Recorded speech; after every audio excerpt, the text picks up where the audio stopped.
자, 우리가 태어나는 순간 하나의 띠로 태어나기 때문에 다른 띠를 경험을 못 하잖아요. 또 대운의 변화 속에서 이제 간접 경험은 하는데 자기가 가지고 있지 않은 띠를 직접적으로 경험하는 게 아니기 때문에 대부분의 경우에 다른 띠는 다 각자가 고집이 있어 보이는 거죠. 자, 그래서 고집불통을 세 종류로 나눈다면 첫 번째 사주팔자 구조가 완벽한 삼합을 가졌을 경우에, 두 번째는 사주팔자 구조가 완벽한 방합을 가졌을 때, 자, 그 다음에 세 번째 교합을 가진 사람도 그 고집이 만만치 않더라.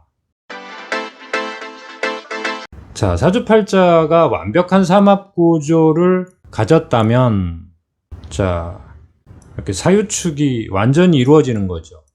삼합을 완벽하게 이루었을 때, 이제 삼합의 고집이에요. 삼합의 독특한 고집이 있어요. 삼합 고집.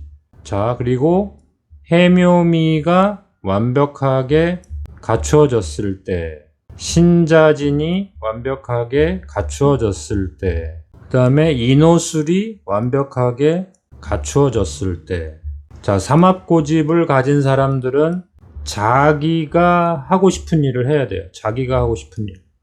이제 삼합이 부모님의 생각을 받들어서 그 길을 간다면 힘들죠. 상당한 시행착오를 겪게 돼 있어요. 부모님의 의견과 자기의 의견이 일치됐을 때는 큰 문제가 없는데, 삼합은 최종적으로는 자기가 하고 싶은 쪽으로 간단 말이에요. 근데 이게 어린 시절에는 부모의 의견이 더 강력하잖아요. 그쪽으로 갔을 때 문제가 이제 커지죠. 시간도 많이 걸리고 그만큼 이제 힘들어지는 거죠. 일을 할 때나 퇴근 후에나 자기가 가고자 하는 길을 지속적으로 간다는 거죠. 그렇기 때문에 자기를 다듬고 자기를 키워나가기 때문에 정신적으로 키워가든 육체적으로 키워가든 업무적으로 키워가든 평생을 걸쳐서 자기가 하고 싶은 일을 다듬어 간단 말이에요. 삼합의 업무가 사회 속에서 제대로 녹아들면 시대를 이끌어가는 사람이 되는 거죠. 그 사람의 개인적인 능력이나 그 사람의 창조성, 세상을 바꿀 수 있는 거죠. 그 사회의 판도를 바꿔낼 수 있는 거죠. 물론 삼합이라고 하더라도 이제 신자진 그룹은 좀 가족 중심으로 강력하게 가면서 자기 뜻을 펼치는 쪽으로 가죠. 가족이 방합적 속성도 있잖아요. 그렇죠? 작은 조직이니까. 근데 신자진 그룹은 가족이 곧 자기 자신이란 말이에요. 가족이 곧 자신이에요. 자신. 자기 자신과 가족을 일치하는 삶의 패턴이 정해지기 때문에 신자진은 가족이 곧 자신이다. 그래서 사회적인 성공도 중요하지만 가족 중심을 놓치지 않는다. 그렇죠? 예, 금기운하고 수기운이 그 테두리를 참 중요시 여겨요. 해묘미와 인호술들은 가족을 중요시 여기지만 자신이 하고자 하는 일을 위해서 가족들과 좀 떨어진다든가 또 혼자 그 길을 개척한다든가 이런 형태로 나타나기 때문에 가족 입장에서 보면은 해묘미와 인호술이 좀 고집이 강해 보일 수 있죠. 사유축과 신자진은 테두리를 중요시 여기니까 작게는 이제 가족이죠. 자기 소속 집단과의 긴밀성이 좀 대단히 강하다고 봐야죠. 이거는 이제 목기운과 화기운이 발달한 해묘미와 인호술, 그 다음에 금기운과 수기운이 발달한 신자진과 사유축의 음양오행적인 차이점 때문에 그러는 거예요. 기본적으로는 삼합들은 결국에는 자기가 하고 싶은 일을 향해서 달려가는 거예요. 근데 그게 좀 더 넓게 퍼져나가느냐, 좁은 테두리 쪽에 있느냐의 차이이기 때문에 해묘미와 인호술, 그 다음에 신자진 사유축의 차이가 조금 발생하는 거죠. 삼합은 삼합이다. 삼합이 완벽할 경우에는 사회생활을 하든 개인생활을 하든 자기가 하는 일에 대한 생각, 언제 어디서든 자기가 하는 일에 대한 연구, 고민, 삼합은 삼합의 특징적인 고집이 있는 것 뿐이에요.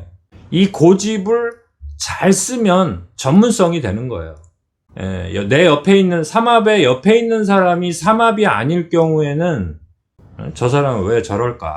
이게 참 이해가 잘 안 되죠. 삼합끼리도 이해가 잘 안 돼요. 해묘미 그룹하고 인호술 그룹이 목기운과 화기운으로 같은 양의 그룹이잖아요. 그런데도 해묘미가 볼 때 또 인호술은 잘 이해가 안 돼요. 그 다음에 사유축이 신자진을 볼 때 금수니까 비슷하잖아요. 그렇죠? 삼합끼리도 이해가 사실은 잘 안 돼요. 그래서 이제 우리는 그 사회궁에서 연월에서 삼합을 이룬 경우, 연월에서 삼합을 이룬 경우에 저 사람은 자기 업무에 대한 고집이 되게 강하구나, 그렇게 좀 알아주면 되겠죠. 삼합도 차이가 나겠죠. 어떻게 차이가 나요? 자, 미 양띠생이 묘월을 장악했을 때와 양띠생이 해월을 장악했을 때의 고집은 좀 다르겠죠. 묘미는 여기 사회궁에서 벌써 장성살이라고 그래서 삼합의 중심축을 장악했잖아요. 그렇죠? 중심축을 장악한 사람과 이 해라는 것은 해묘미의 출발점이잖아요.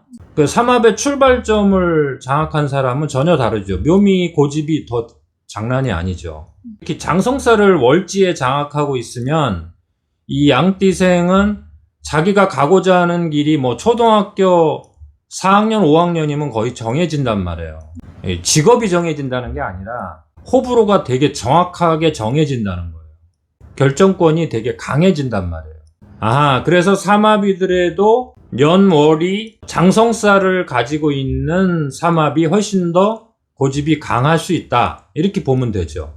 소띠생이 유금월에 태어났다든가 뱀띠생이 유금월에 태어났다든가, 그쵸? 닭띠생이 뱀달에 태어났다면 이 사람은 업무적으로는 새로운 거를 받아들이려고 좀 마음을 열어놓잖아요. 그쵸? 근데 여기 뱀띠생이 닭달에 태어났다면, 유금월에 태어났다면 이 사람은 업무적으로 자기가 좋아하는 것을 갈고 닦으려고 하는 그 중심축이 되게 발달하기 때문에 똑같은 글자라도 순서가 다른 것에 따라서 그 업무적으로 누가 더 고집이 세냐가 나오는 거죠. 이 월이라는 것은 업무를 진행하는 행동 방식을 표현하는 거예요. 월지에 좌우무유가 있으면 이 사람이 업무를 진행할 때 그 중심축이 변하지 않는 거예요. 연월에서 월지를 보듯이 일시에서는 시를 보시면 돼.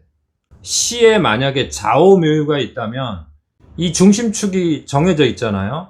그러면 이거는 타협이 안 되는 거예요. 그 고집을 바꾸기가 참 힘들단 말이에요.